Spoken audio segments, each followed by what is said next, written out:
Nanti target ikannya adalah 220 begitu ya. Nah, kita kasih garam 1. 2 genggam kita encerkan dulu sampai dia benar-benar encer. Jadi kita coba. Nih, coba.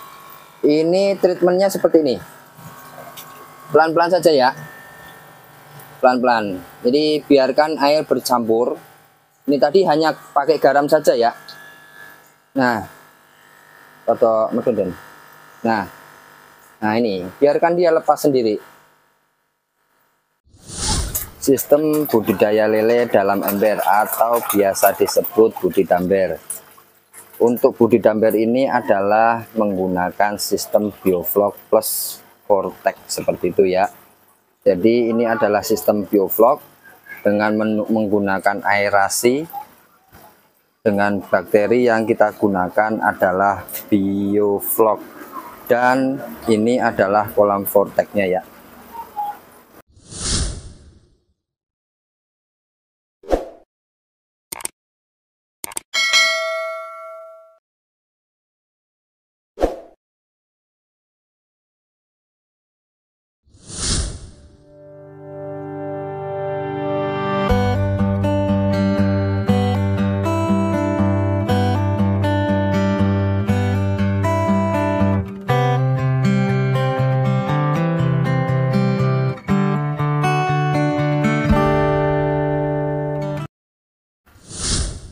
Assalamualaikum warahmatullahi wabarakatuh. Salam sukses berjamaah petani lele Nusantara. Salam hangat dari Kota Karawang, Cawir Farm. Kali ini kita akan mereview sistem budidaya lele di ember atau budidamber ya. Seperti video-video saya sebelumnya, saya sudah share sistem budidaya di ember ini menggunakan sistem bioflok dibantu dengan sistem vortex seperti itu ya. Jadi nanti bagi teman-teman yang pengen mengikuti channel saya, silahkan subscribe, silahkan nanti komen, ditunggu komennya. Oke, langsung saja. Jadi kali ini kita akan treatment air sebelum tebar benih lele ya, seperti itu. Jadi nanti ada dua cara.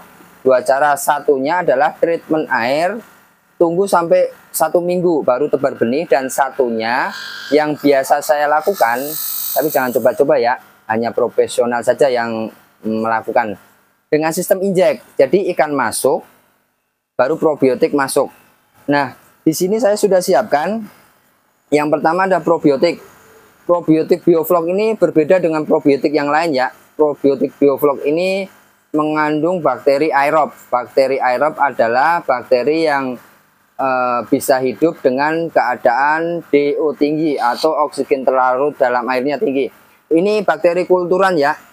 Mungkin review ini mengandung unsur sara ya. Oh bukan, mengandung iklan. Jadi ini bakteri ini dikultur dengan sendiri, tapi kulturan itu berasal dari masternya itu adalah produk dari merek tertentu ya. Tidak bisa saya sebutkan karena nanti takut terkena sanksi begitu ya.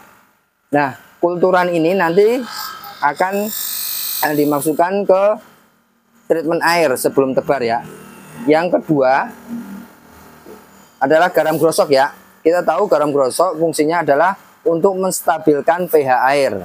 Jadi salah jika teman-teman banyak yang bilang itu garam itu adalah untuk membunuh penyakit ya. Salah, saya sudah share di video-video sebelumnya bahwa garam itu buat menstabilkan pH, untuk mempengaruhi kondisi air supaya sehat ya. Karena kenapa?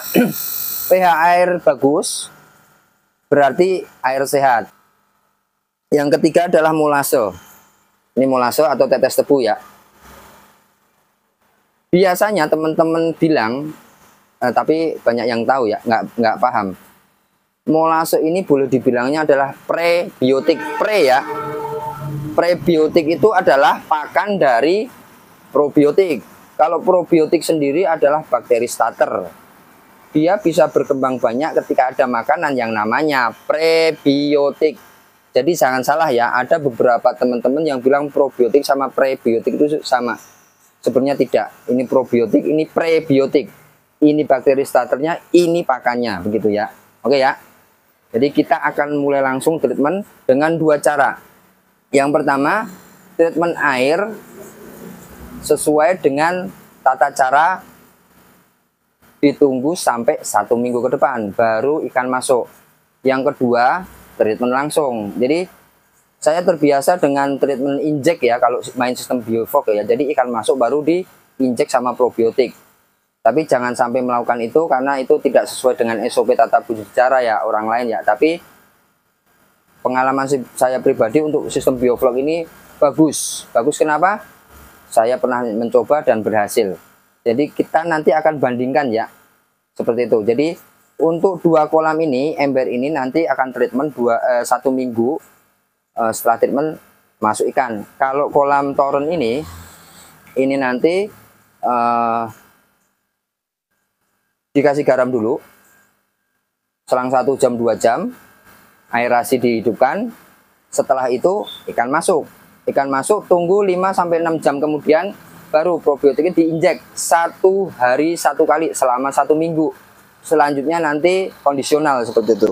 Ini beda dari yang lain. Ini yang seperti yang saya lakukan sebelum-sebelumnya. Jadi jangan tiru ini, tapi kita lihat nanti hasilnya ya. Kita akan review setiap hari ya. Oke. Nah, ini tata caranya beda. Kita sudah siapkan air, garam. Itu memang banyak yang bicara adalah musuh ikan. Ya, musuh ikan ketika ada ikan dikasih garam gitu kan. Nah, target saya adalah 1 jam setelah tebar garam ikan masuk. Jadi garam nanti takutnya tidak larut dalam air, makanya kita larutkan dalam air dulu. Karena ini kemarin kita hitung volumenya adalah 220 liter. Ini toren, diameternya 80, tingginya 45. Setelah kita hitung adalah 220 liter. Artinya nanti target saya adalah 1 liter 1 ikan. Artinya kalau 220 liter, nanti target ikannya adalah 220, begitu ya. Nah, kita kasih garam 2 genggam, kita encerkan dulu sampai dia benar-benar encer. Nah, karena garam nanti ketika dia masih bongkahan terdapat di air, si ikan lele ini adalah sifat aslinya adalah kanibal. Kalau kanibal ketika ada seperti ini dimakan sama lele. Jadi tidak dianjurkan ketika perawatan air harian, itu ketika buang air, penambahan garam itu langsung diberikan ke kolam. Yang kedua, ketika hujan tiba, nah ketika hujan tiba setelah reda, kan ini perlu diumpanin. Nah, diumpanin tidak boleh langsung, diencerkan juga seperti ini. Nah, kita lihat ini udah encer, tidak ada sama sekali ya, tidak ada sama sekali bongkahannya. Nah, kita kucurkan.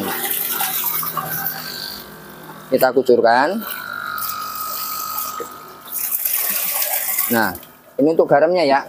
Yang pertama untuk garamnya. Nah, untuk kolam ini molase sama probiotiknya nanti ya. Ini nanti ada pengukuran vlog ya.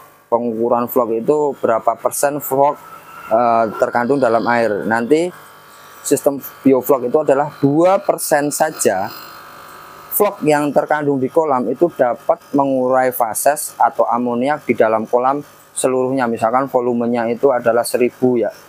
Artinya 1 meter kubik, itu dalam 1 meter kubik ada 2% vlog dari 1 kubik itu bisa menuntaskan amonia atau menuntaskan sisa fases yang ada di kolam seperti itu. Tapi tidak serta-merta seperti itu ya. Jadi fases ikan ketika diolah oleh bakteri starter apapun itu, mau sistem konvensional, mau sistem GWS, mau sistem RWS, mau sistem bioflok, itu bisa diolah. Tapi tidak 100%. Nah, sisanya itu adalah padatan. Makanya padatan itu harus dibuang. Karena kenapa? Kalau padatan tidak dibuang, dia akan menimbulkan satu, TDS-nya naik, kekentalannya air naik. Ketika kekentalannya air naik, DO turun.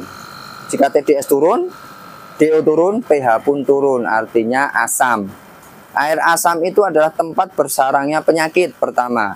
Kedua, ketika air asam ketika tidak tahu kita air itu asam, kita memberikan umpan, ikan akan kembung. Contohnya air hujan, seperti itu.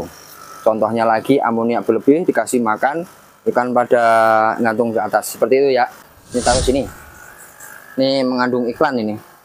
Ini probiotik ini mengandung dari keluarga Bacillus. Biasanya ada Bacillus subtilis, banyak Bacillus itu. Nah, keduanya ada Nitrobacter. Nitrobacter itu paling ampuh. Nitrobacter itu bisa hidup di aerob sama anaerob. Bisa buat konvensional GWS, RWS segala macam, bisa buat bioflok. Mau airnya sekental apapun, mau sebening apapun, kalau air itu terkandung Nitrobacter, bagus. Nah, kandungan Nitrobacter itu ada di sini. Oke ya. Nah, ini sudah dikasih garam. Nanti 1 jam 2 jam ke depan akan tebar, dan ini 1 minggu nanti akan tebar. Kita lihat ya, kita lihat jam berapa ini. Nanti setelah 1 jam kemudian nanti kita akan tebar ikan ya. Kita coba lihat. Pak kameramen, minta tolong untuk jamnya. Nah, ini jam 20.59, nanti jam 21.59 atau jam 22.00 kita akan tebar bibitnya ya. Nah, untuk probiotik nanti silahkan, nanti merek dagang banyak banget, silahkan. Nanti kalau yang tidak paham atau kurang dimengerti, silahkan tinggalkan di kolom komentar, atau nanti bisa japri ke WA saya, ada nomor WA saya, nanti ada 081 315 966 798, seperti itu ya.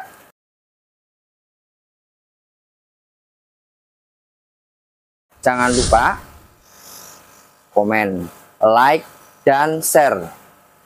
Yang terakhir ada share. Jadi saya buat ini sebenarnya buat teman-teman yang banyak request ke saya ya, bagaimana tata cara budidaya di ember dengan baik dan benar. Karena saya tidak punya kolam saya besar-besar ya, 2x4 kolam semen, kolam mebel, kolam tanah gitu. Nah, saya ciptakanlah ini sistem ini nanti buat teman-teman ya. Jadi tujuannya adalah untuk memberikan edukasi ke teman-teman ya, supaya ilmu saya bermanfaat. Karena kenapa? Kalau bermanfaat itu bagus buat usaha kita, sama buat diri kita dan keluarga kita. Jangan lupa silahkan share, karena share itu adalah memberikan ilmu ke orang lain, memberitahu bahwa ke banyak orang bahwa ini adalah ilmu. Silahkan di share, komen, dan like. Oke, waktu sudah menunjukkan pukul 22.07, artinya sudah 1 jam lebih ya, 1 jam lebih 8 menit. Kita lihat ya, kita lihat waktu menunjukkan 22.07, berarti 1 jam lebih 9 menit. Tadi itu 21.59 ya, berarti 1 jam lebih 6 menit berarti ya. Oke, kita akan masukkan bibitnya. Kita lihat bibitnya. Nah, ini bibit yang tadi sore kita hitung, totalnya adalah 220. Karena kenapa? Untuk volume toren ini adalah 220 liter. Nanti apa namanya, ini nanti 1 liter 1 ikan. Jadi ada beberapa tata cara untuk treatment ikan sebelum masuk ke kolam ya. Tapi sebenarnya kalau ikan lele itu kuat sebenarnya, main masuk aja tidak apa-apa, asalkan satu, air harus di treatment terlebih dahulu. Artinya airnya sehat, ikan masuk seperti apapun sehat gitu kan. Beda dengan ikan hias, harus treatment khusus. Tapi kita pakai tata cara yang benar dulu ya. Tata cara yang benar adalah treatment air. Kondisi air yang ada di ikan ini sama kondisi air yang ada di kolam itu beda. Jadi disarankan untuk treatmentnya air kolam sama air ikan ini beda kan, nanti biar menyatu pelan-pelan, jadi baru nanti di apa namanya, dilepaskan begitu. Nah, ini airnya ada air hijau karena air tempat aslinya dia di kolam apa namanya, pembesaran, pendederan begitu kan. Kita ambil airnya supaya dia apa namanya, untuk aplikasinya nanti biar lele ini cepat adaptasi gitu kan, adaptasinya biar cepat, makanya air sana itu, air kolam dibawa ke sini. Kita lihat ya, coba lihat ikannya. Ini adalah ukuran 910 ya. 910 itu sekilo isi 100 sampai 120. Kalau 220 ekor artinya ini 2 kilo. Nanti kita akan hitung biomasa ikannya, hitung FCR-nya sama SCR-nya itu bisa, karena target awal itu sudah dihitung semuanya. Kolam ukuran berapa, bibit ukuran berapa, total kuantiti berapa, nanti habis pakannya berapa, pemberian pakannya berapa, itu ada semuanya standarnya. Jadi kita pakai standar. Jadi kita coba, nih coba, ini treatmentnya seperti ini. Pelan-pelan saja ya, pelan-pelan. Jadi biarkan air bercampur. Ini tadi hanya pakai garam saja ya. Nah, atau medun. Nah ini biarkan dia lepas sendiri. Biarkan dia lepas sendiri. Nah itu kan ada airnya rada hijau-hijau ya, butek istilahnya. Jadi dia biarkan saja. Dia ini lagi adaptasi dengan air baru ya. Kita lihat nanti seperti apa dia ikannya. Nah kita langsung tumpahkan tidak apa-apa. Nah seperti itu. Jangan langsung digerojokin ya. Ini treatment ikan masuk ke dalam kolam baru ya, kosong. Oke ya. Jadi apa namanya penjelasannya? Jadi ini untuk turun ini adalah sistem bioflok, nanti diinjek. Artinya ikan masuk hanya garam saja. Setelah 1 jam ikan masuk, nanti probiotiknya nanti diinjek setiap hari dalam 1 minggu ke depan.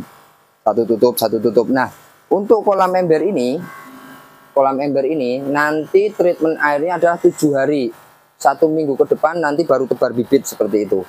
Nah treatmentnya beda, nanti kita akan bandingkan ya. Oke, cukup itu saja. Terima kasih. Mungkin nanti kalau ada yang kurang paham atau tidak paham, silahkan isi di kolom komentar ya. Apapun pertanyaannya, apapun tambahannya, apapun kekurangannya, silahkan isi di kolom komentar.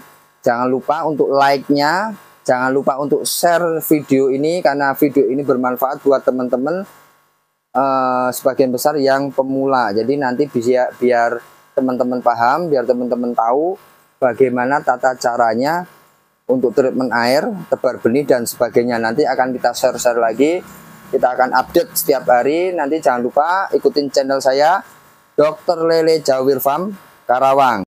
Untuk probiotik 1 tutup, molase juga 1 tutup, seperti itu ya.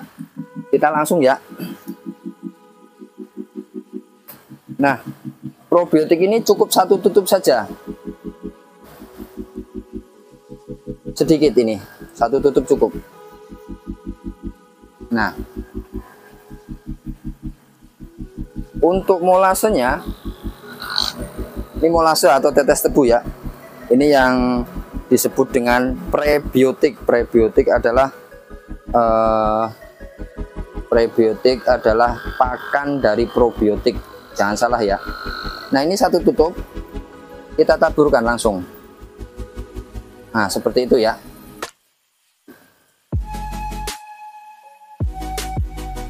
Kita cuci di sini aja karena ada ikannya stres.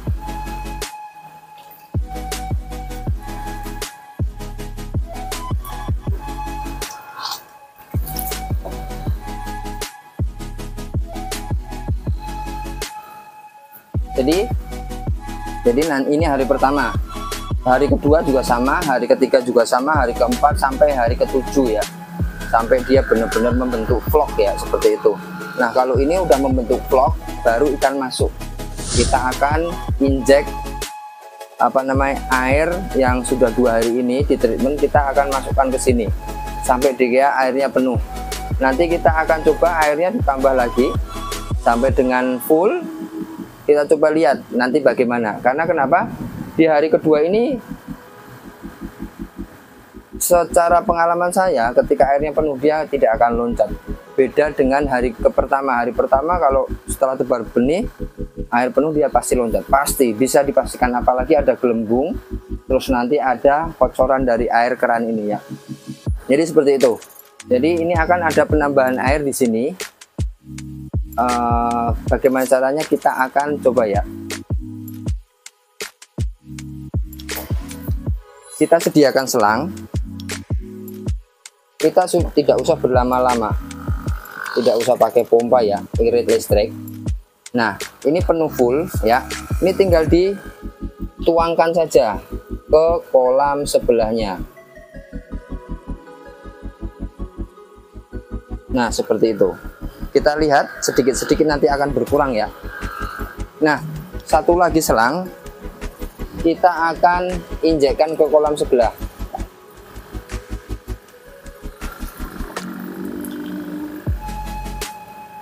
Nah, seperti itu. Jadi nanti airnya ini akan rata ya. Nah, itulah hukum kapiler seperti itu. Jadi kerataan air ini nanti akan rata ya, seperti itu. Kita tunggu ya. Dia akan bertambah tinggi dan ini bertambah rendah nih. Sudah rendah dia. Nah, di hari kedua ini diusahakan penambahan air ya. Kenapa? Ini kemarin kan tempat 200. Untuk toren ini 200 ekor. Dia volumenya 220 liter ya. Karena dia baru tebar dengan kondisi setengah, dengan ada penambahan air, dia akan lebih leluasa, lebih cepat besarnya. Terus alasan kedua, kita tunggu hari kedua. Kenapa? Karena hari pertama itu kalau tebar bibit dia belum adaptasi, ikan pasti loncat ya. Pemberian pakan itu paling bagus di waktu apa? Saya jawab langsung, di waktu malam hari. Kenapa? Ketika pemberian pakan di malam hari, kadar protein yang terserap oleh tubuh ikan itu lebih besar daripada pagi dan sore atau siang hari, seperti itu. Kita coba lihat ya. Ini adalah contoh kolam bioflok saya. Pemberian paling banyak itu di malam hari. Di sore juga setelah makan kita pemberian probiotik. Jadi sudah 3 kali ya pemberian probiotik. Ini hari keempat. Jadi ini untuk malam tidak usah kasih probiotik ya. Jadi untuk kolam treatment probiotik injek ini, kita pemberian probiotiknya 1 tutup 1 hari sekali, seperti itu ya. Jadi ketika pemberian probiotik dianjurkan untuk pemberian pakan dulu. Setelah itu diberikan probiotik 1 tutup selama 1 minggu ke depan. Kita akan kasih probiotik lagi di hari kelima ini. Jadi untuk sistem treatment injek itu setiap hari harus pemberian probiotik ya. Kita kasih ya, kita kasih saja untuk hari ke-5. Nanti hari ke-6 sampai dengan hari yang ke-7 nanti akan diberikan lagi. Setelah hari ke-7 kesananya tidak usah, kita tinggal merawat saja ya. Hari ke-6 untuk pemberian probiotik di kolam toren ya, kita lihat ya. Nah, ini probiotiknya sudah saya siapkan nih. Ini hari ke-6 kita akan kasih ke kolam ini, hari ke-6. Bismillahirrahmanirrahim. Nah, ini hari ke-6. Nah, itu aja. Nanti besok hari ke-7 itu adalah hari terakhir ya pemberian probiotik untuk kolam di toren ya. Jadi setelah kolam vortex ini bersih, kita coba lihat ya. Nah, ini bersih. Setelah dibersihkan dari fases atau endapan yang terkumpul di kolam vortex ini, kita akan coba pemberian probiotik ya. Pemberian probiotik. Jadi probiotik ini udah dikultur. Ini bakterinya adalah bakteri Bacillus subtilis dan Nitrobacter. Nah, jangan lupa ya, untuk kolam toren, kolam ember semuanya ditutup keran bawahnya ya. Jadi air tidak akan mengalir ke kolam vortex seperti itu ya. Nah, setelah ada pengisian air, setelah dibersihkan, kita akan coba lihat pemberian garam. Ini suka-suka saja ya. Biasanya saya kasih 2 genggam aja cukup. Nah, setelah itu saya kasih probiotiknya. Probiotiknya cukup 1 tutup sepernya, tapi karena nggak bisa, tangan 1 video udah. Nah, cukup segitu saja. Nah, setelah itu nanti kita akan isi dengan ketinggian sehingga dia aman ya.